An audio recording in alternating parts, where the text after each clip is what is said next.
Hello बच्चों, welcome to my channel math circuit. इसमें आप देख रहे हैं मैंने टॉपिक लिख रखा है distance between 2 points in the 2D plane. हम कैसे इनका डिस्टेंस फाइंड आउट कर सकते हैं। सपोज कीजिए कि अगर हमें A और D दो पॉइंट है, इनके बीच का डिस्टेंस निकालना है, तो ये आपको देख के समझ में आ रहा होगा कि ये एक्स एक्सिस हॉरिजॉन्टल लाइन है, ये वाई एक्सिस है जो कि वर्टिकल लाइन है। अब आप देख लीजिए A का कोऑर्डिनेट हमारे पास क्या दिख रहा है 3, 4। तो एक्स एक्सिस पे इसने कितना डिस्टेंस कवर किया हुआ है 3 और वाई एक्सिस पे कितना है ये 4 है। ठीक है, वैसे ये जो D पॉइंट है ये एक्स एक्सिस पे कितना है, ये इसका डिस्टेंस ये है हमारे पास 7 और y एक्सिस पे कितना है, ये y एक्सिस पे क्या है 1। तो सबसे पहले हम इसमें क्या निकालेंगे, इसको कैसे एक्सप्लेन किया जाएगा। तो इसमें आप पहले x एक्सिस का डिफरेंस निकाल लीजिए। तो x एक्सिस का जो डिफरेंस होगा तो 7 माइनस 3 क्या आ गया हमारे पास 4, और y एक्सिस पे जो डिफरेंस है वो हमें क्या मिलेगा 4 माइनस 1, ये हमें क्या मिल गया 3। ठीक है, तो ये हमें इसका डिफरेंस मिल गया। तो अब आप ये देख रहे हैं, आप लोगों ने पाइथागोरस थ्योरम पढ़ा होगा प्रीवियस क्लासेस में, जो कि अब बुक में लिखा हुआ है बुद्धियन पाइथागोरस थ्योरम। अगर हम उससे फाइंड आउट करें तो ये हमारे पास आ गया 4 यूनिट। ठीक है, ये हमारे पास 4 यूनिट आ गया और यहाँ से ये हमारे पास आ गया 3 यूनिट। तो ये का क्या मतलब हुआ, ये मैंने लिख रखा है AC is 3 unit and CD is 4 unit. और अगर हमें डिस्टेंस निकालना है तो हमें इसका बिल्कुल सीधा सीधा डिस्टेंस निकालना होगा, जैसे कि ये AD डिस्टेंस हमें फाइंड आउट करना है। तो हम इसको AD डिस्टेंस निकालने के लिए हमें क्या यूज करना होगा, यहाँ पे पाइथागोरस थ्योरम। तो in triangle ACD using Baudhayan Pythagoras theorem. Okay, तो ये हाइपोटेन्यूज हो गया which is opposite to 90 degree. ये कितना एंगल बन रहा है, ये जब दो लाइंस परपेंडिकुलर होती हैं, ये लाइन हमारी हॉरिजॉन्टल और वर्टिकल, ये दोनों क्या हैं जब परपेंडिकुलर हैं तो ये क्या बन रहा है राइट एंगल ट्रायंगल। तो हम पाइथागोरस थ्योरम यहाँ पे यूज कर रहे हैं। तो हाइपोटेन्यूज इज AD, तो AD square of hypotenuse is equal to base square that is CD square plus height और perpendicular square that is AC square. तो हमें जब AD फाइंड आउट करना है तो CD आप देख लीजिए ये क्या आ गया 4 स्क्वायर प्लस 3 स्क्वायर। तो this can be written as 16 plus 9। तो यहाँ से जब हम AD निकालेंगे तो कैसे निकाल सकते हैं, square root of 16 plus 9 is 25। तो हमारे पास आंसर क्या आ गया 5 यूनिट। तो what is the distance between A and D that is 5 unit. और ये हमें क्या देगा, this will give you the length of AD also. इसका यूज हम आगे करेंगे। ठीक है, तो length of AD is there. अब इसमें हम देखते हैं कि इसको इन जनरल हम कैसे लिख सकते हैं। इसके बाद मैं आपको क्वेश्चन नंबर 1 और 2 भी कराऊंगी end of the chapter exercise. If it is given in general form, in general the distance between 2 points, अगर हमने ले लिया x1 y1 and x2 y2, तो इसके लिए हमारे पास क्या फॉर्मूला आ जाता है, in square root x2 minus x1 whole square plus y2 minus y1 whole square. अब आप इसको देख लीजिए, वही चीज़ है बिल्कुल जो हम लोगों ने अभी एक्सप्लेन किया है। यहाँ पे ये आ गया A x1 y1 और ये D आ गया x2 y2। इसके बीच का डिस्टेंस हमें निकालना है, तो वहाँ तो मैंने पॉइंट्स के नेम ले लिए थे। तो accordingly what can we write down, we can write down this. इसको आप एक तरीके से और लिख सकते हैं, अगर आप इसमें इसका ऑर्डर चेंज कर दें तब भी कोई फर्क नहीं पड़ेगा। इट मीन्स कि you can write down x1 minus x2 whole square plus y1 minus y2 whole square. किसी को भी हम सब्ट्रैक्ट कर सकते हैं, x1 को x2 से या x2 को x1 से। ठीक है, क्योंकि square of negative number is also positive and square of positive number is always positive. Mirror images of coordinates along axis. तो इसमें आप देख रहे हैं कि यहाँ पे एक ट्रायंगल बना हुआ है, कहाँ पे, फर्स्ट क्वाड्रेंट में AMD, और इसकी इमेज अलोंग y एक्सिस जो ये वर्टिकल लाइन है वो गिवन है सेकेंड क्वाड्रेंट में। तो इसमें आपको तो कोई कंफ्यूजन नहीं है, ये हमारे पास है फर्स्ट क्वाड्रेंट, सेकेंड क्वाड्रेंट, ये third quadrant and then fourth quadrant. अब आपको मैं क्या इसमें बताने वाली हूँ कि अगर पॉइंट A का हम लोग मिरर इमेज निकाल रहे हैं अलोंग y एक्सिस, तो अब आप इसका ये देखिए, जो y कोऑर्डिनेट होगा वो फ्रॉम x एक्सिस, ये दे रखा है जो y कोऑर्डिनेट है, डिस्टेंस फ्रॉम x एक्सिस वो कितना है 4 है। तो दोनों में आप देख रहे हैं कि y कोऑर्डिनेट क्या है, सेम है।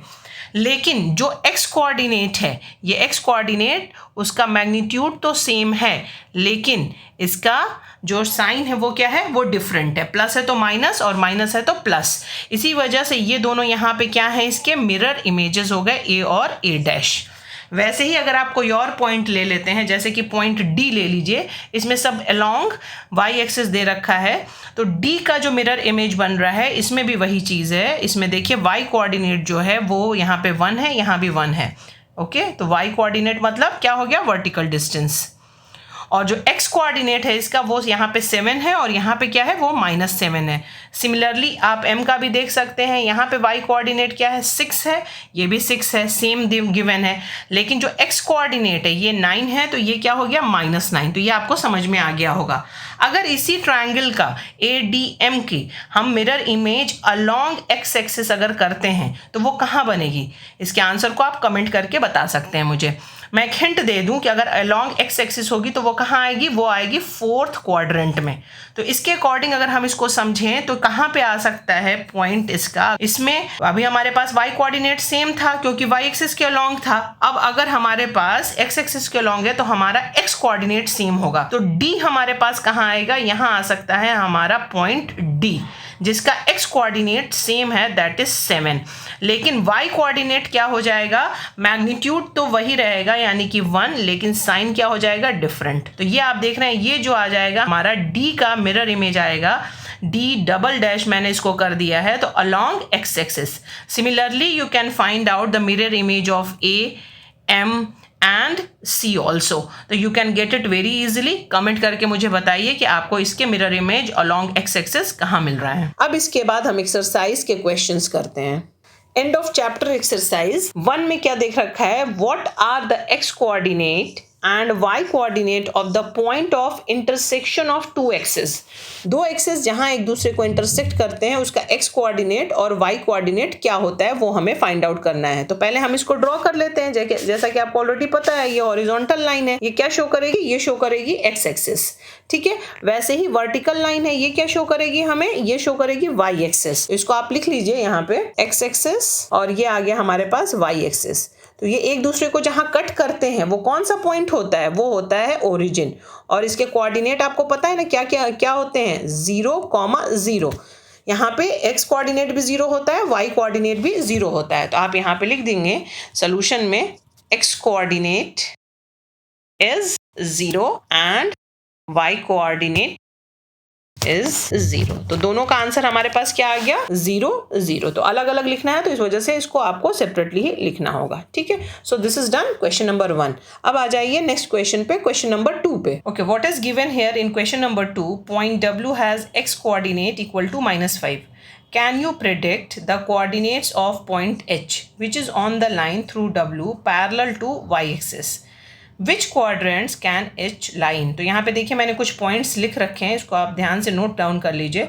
Since W has x coordinate -5 and the line passes through W is parallel to y axis, okay, ये गिवन है क्वेश्चन में। तो ये जो लाइन है उसकी इक्वेशन हमारी क्या हो जाएगी, x is equal to -5। y coordinate जो भी हो लेकिन x की वैल्यू हमारे पास फिक्स है, दैट इज -5। अब हम इसमें कैसे प्रेडिक्ट कर सकते हैं पॉइंट h को, ये देख लीजिए। यहाँ पे मैंने कुछ पॉइंट्स लिख रखे हैं। The point h is on the line x is equal to -5, therefore its x coordinate जो है वो क्या होगा, -5 होगा, लेकिन इसका जो y कोऑर्डिनेट है वो क्या करेगा, वेरी करेगा। तो इस वजह से हम लिख सकते हैं coordinate of h is -5, y, where y is any real number. What does it mean, इसका मतलब क्या हुआ कि हमारी जो ये लाइन है जो x इज इक्वल टू -5 वो क्या है, वो ये लाइन है जो कि x इज इक्वल टू -5 से क्या होगी, पास होगी ये, ओके, थ्रू W। तो W भी इसमें कहीं पे भी हो सकता है, हमें नहीं पता कि W कहाँ है, कहीं भी हो सकता है यहाँ पे W। और इसी लाइन पे H है, तो H हमारा यहाँ हो सकता है, यहाँ हो सकता है, यहाँ हो सकता है, यहाँ हो सकता है, यहाँ हो सकता है, कहीं भी इस लाइन पे हो सकता है। दोनों तरफ इनफाइनाइटली हम इसको ड्रॉ कर सकते हैं। तो अब ये आप देख रहे हैं, ये डिपेंड करेगा, अगर y की वैल्यू हमारी पॉजिटिव होगी यानी कि ओरिजिन से अगर अबव होगी तो हमारे पास h कहाँ होगा, वो होगा सेकेंड क्वाड्रेंट में, ओके। और अगर y की वैल्यू हमारे पास निगेटिव होगी तो h कहाँ होगा, वो थर्ड क्वाड्रेंट में होगा। तो इसी को आपको लिख देना है कि if the value of y is less than zero, less than zero का क्या मतलब हुआ, negative, then h lies in third quadrant, and if the value of y is greater than 0 or positive, then h lies in second quadrant. तो it depends on the value of y कि where does h lies. तो इसकी location क्या होगी आप y की value के according बता सकते हैं. Now this is done. Question number 2. आप लोग चैनल को सब्सक्राइब कर दीजिए, वीडियो को लाइक और जितना हो सके उससे ज़्यादा शेयर करिए.